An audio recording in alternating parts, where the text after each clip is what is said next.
Velthar the Dreadworm was the one most pleased by the new storm scale true dragons. Leon Carte had fed him enough resources to push him into the king class level, and his combat power already exceeded many emperor class life forms. But after reaching maturity, he had a problem. True dragons had never been restrained in private life. Velthar the Dreadworm still could not take human form, and the only large creatures near him were Titan locusts. He endured it until the first female half-drake kin returned to her bloodline and became a storm scale true dragon. He took her at once. When the third returned storm scale true dragon was also female, he took her too. Leon Carte heard it and laughed. He even thought Velthar the Dreadworm should leave one female behind for the race, or the bachelors might gang up on him. Even so, he still wanted to see what kind of offspring a black dragon and a storm scale true dragon might produce. He had just started thinking about a future true dragon army when Clara Shaw sent him a communication request. Clara Shaw asked whether he would return to her hometown with her. Leon Carte agreed. He also wanted to visit Mr. Smith. There were still 15 days before the wager battle. 3 days later, they used the Waygate array and arrived at Shawcrest Dominion. House Shaw welcomed Leon Carte warmly. The last time the family survived danger, it was because Leon Carte had invited Victor Draven to help.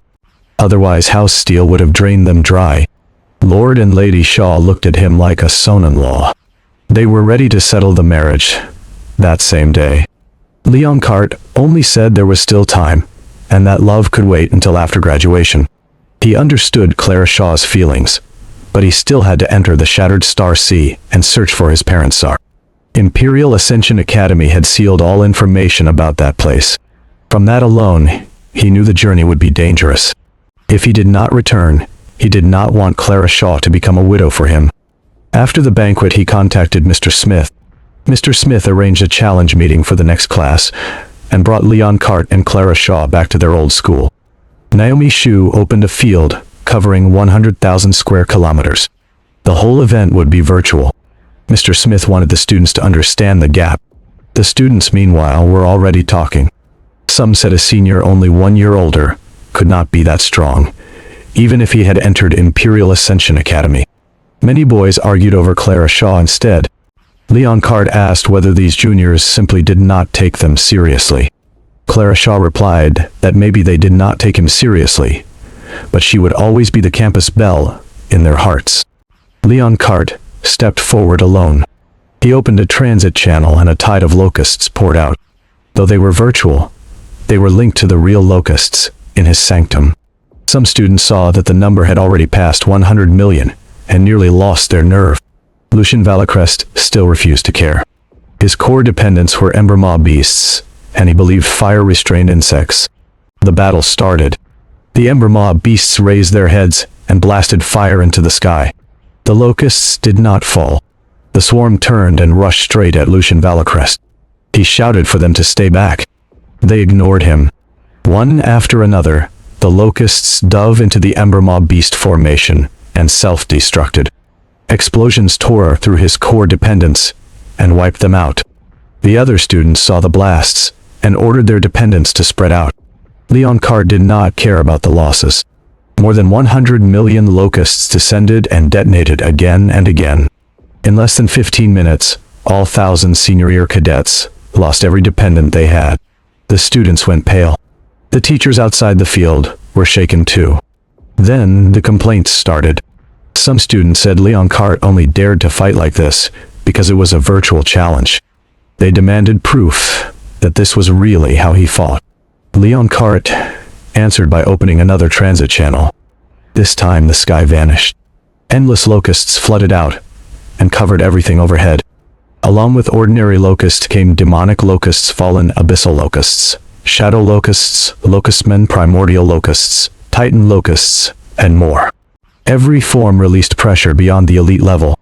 Students froze. Teachers froze with them. Then a teacher blurted out that Leon Carte alone looked strong enough to flatten the whole school. Naomi Shu said he had become a pillar for the school. The doubts below collapsed into worship. Some students said they would be satisfied with even 1/10 of Leon Carte's strength. After the event, younger admirers surrounded him and asked about raising dependents. A few younger girls asked whether he already had a girlfriend. Clara Shaw immediately took hold of his arm, and the answer was already there. Nearby the boys whispered that with enough strength, even the school beauty would chase after a man herself. Others repeated Leon Carte's old stories, how he had once been bullied, nearly expelled, and poor.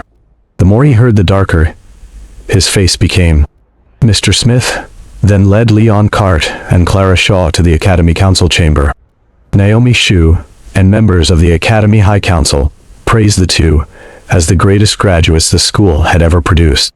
Leon Carte thanked them, then said he wanted to donate supplies to the school and help younger students grow.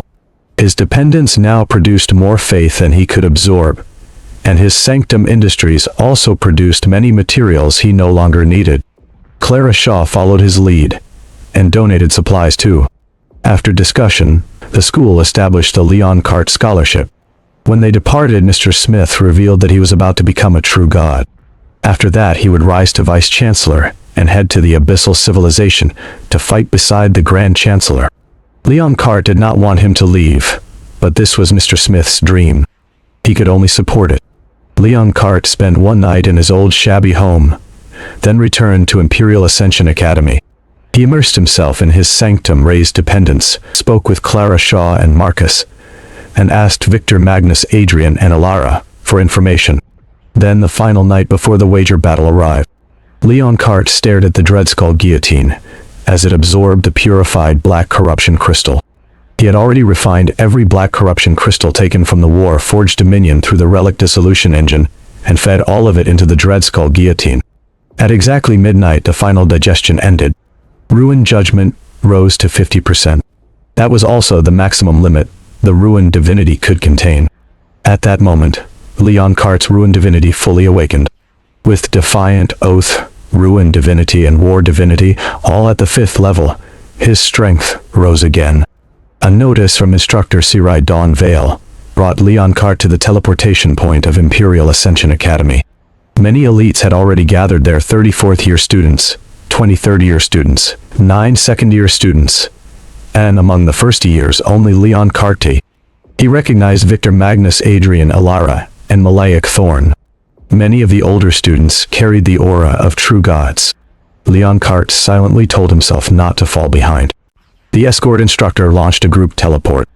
Leon Carte's vision flashed, and when it cleared, he found himself high in the air above a ground like a giant chessboard of black and white blocks. The escort instructor introduced it as the battlefield of the wager battle, the crucible of life and death. Then the rules were explained.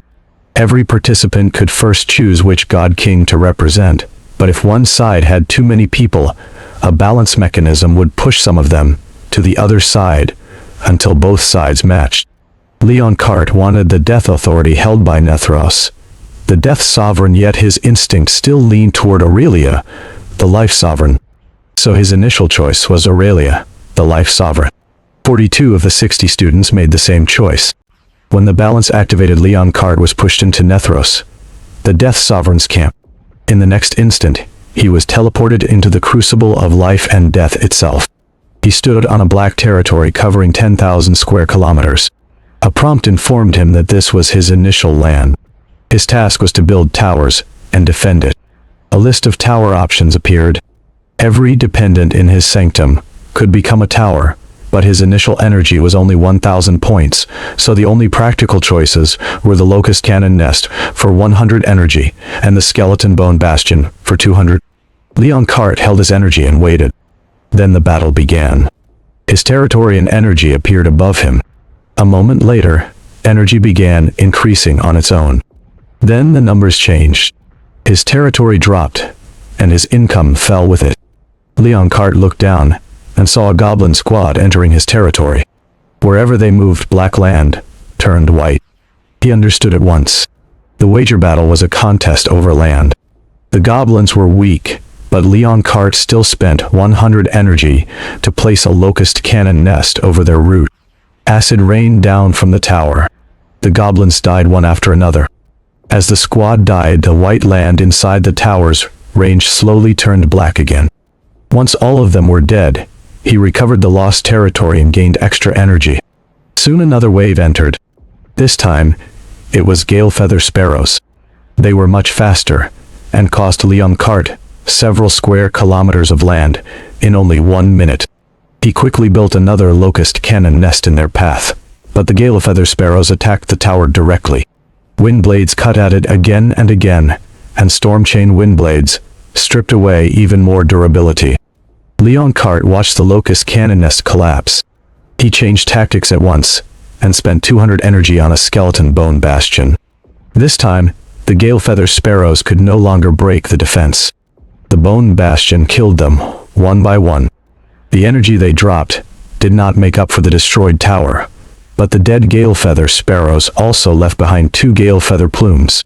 A skeleton bone bastion had only 1 relic slot. Leon Carte wanted both effects, so he used sovereign assimilation on the 2 relics, and fused them into gale feather plume 1. Then he loaded it into the tower. As time passed, the goblins, gale feather sparrows, fallen imps, and renplate behemoths entered his territory one after another. Goblins and fallen imps were mostly cannon fodder. Gale feather sparrows were fast and kept tearing down locust cannon nests, forcing Leon Carte to replace that side with skeleton bone bastions. Renplate behemoths moved slower, but their defense was high enough that the bone bastions killed them too slowly, and Leon Carte still lost land. So he adapted again. He fused the relics dropped by those enemies, and loaded the stronger relics into his towers. Their power rose, and their kill speed rose too.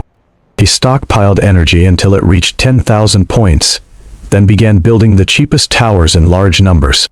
It was not madness. It was an experiment. If relics could fuse, then towers should be able to fuse as well. Leon Carte built 100 locust cannon nests, and covered them with sovereign assimilation. The towers merged rapidly. When 10 locust cannon nests fused into one, a prompt appeared. The fused tower had reached the conditions for advancement. 4 paths opened before him: demonic locust war turret, fallen locust war turret, shadow locust war turret, and primordial locust war turret. Leon Carte chose one of each first and checked the results. The demonic locust war turret favored offense. The fallen locust war turret favored defense and gained fallen ward. The shadow locust war turret fired at terrifying speed and could trigger shadowbind. The primordial locust war turret improved all aspects without a special skill. After comparing them, Leon Carte made his choice. He needed range first. He used the shadow locust war turret as the main form and placed 7 of them to cover as much territory as possible. Then he added the other 3 evolved towers and several skeleton bone bastions. When the arrangement was finished, his territory rose to 10,005 square kilometers. That told him he could expand outward. Leon Carte looked down and saw one edge of his black land slowly pushing into the neighboring white land under the cover of the shadow locust war turrets. The move angered his neighbor. More than 1,000 goblins charged in to recover the lost ground. Leon Carte did not care about ordinary goblins. They could not scratch his towers. But hidden among them was an elite goblin thrower. Protected by the common goblins, the goblin thrower slipped close to a shadow locust war turret and began hurling stones at it. Each hit stripped armor from the tower. When it used its skill, the armor fell even faster. A shadow locust war turret did not have much armor to spare. The value dropped rapidly. Leon Carte reacted in time. He immediately loaded 4 armor relics, dropped by renplate behemoths, into that tower. The added armor and defense finally stopped the collapse.